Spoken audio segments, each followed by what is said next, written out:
Okay, I get it now. I finally see why everyone really loves this series and why everyone's so addicted to it. Monster Hunter has always been a series I've heard so much about and I've watched many people play online, but it's also a series I could never truly get into. Even though I have tried it in the past, putting a few hours into Monster Hunter World, I did enjoy my brief time with that game, but it never sunk its teeth into me. However, it's a completely different experience now with the newly released Monster Hunter Wilds.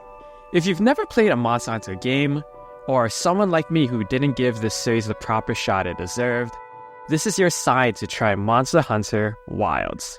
Take it from a guy like me who's always been slightly on the edge with it. Just from the first few hours of playing this, I can already tell this is the better and perhaps one of the best Monster Hunter experiences.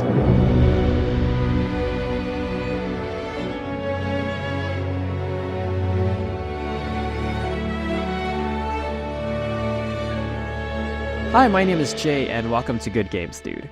Monster Hunter Wilds just released yesterday, and while I do plan on doing a full review later on, I wanted to do a quick video talking about my first impressions of the game because it really did surprise me. Part of the reason why I could never fully get into this IP was because it's such a mechanically rich franchise, with plenty of different weapons, movesets, and a jumbled UI that always looks pretty crowded. It's very intimidating for newcomers. It also doesn't help that Monster Hunter World is not the best when it comes to lowering the learning curve, especially with its multitude of menus and text tutorials at the start. But while Monster Hunter Wilds still does have a learning curve to some degree, it's able to alleviate it by one simple trick: having an engaging story. Capcom learned a big lesson from Street Fighter VI and Dragon's Dogma 2, which is that if you have an engaging enough story with awesome characters that players want to spend time with, players will want to come back and will be willing to learn new tricks and strategies within the game.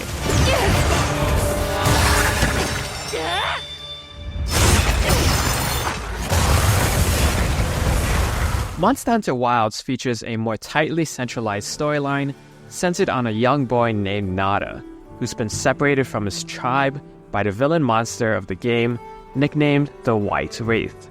It's up to you, the player, and your squad of explorers to help the young boy find his family, hunt the new monster down, and explore the treacherous landscapes that the game takes its subtitle from.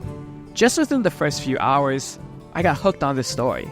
I cared a lot more for my many different squad of characters. I was immediately invested and wanted to help the young boy Nada find his family, and the characters of Alma, Gemma, and the rest of the crew are portrayed with a lot more care and attention, with excellent vocal performances and animations that help the characters feel more alive. No, you don't! Why don't they just put the meat down? This meant that I was more willing to learn things like weapon combos and what my items and equipment do, and more of the basics. Even though that was taught to me before, I was able to glean more information this time around. It also helps that Capcom streamlined its tutorials and menus, featuring a lot fewer pop-up texts, helping the player get to the fun more quickly.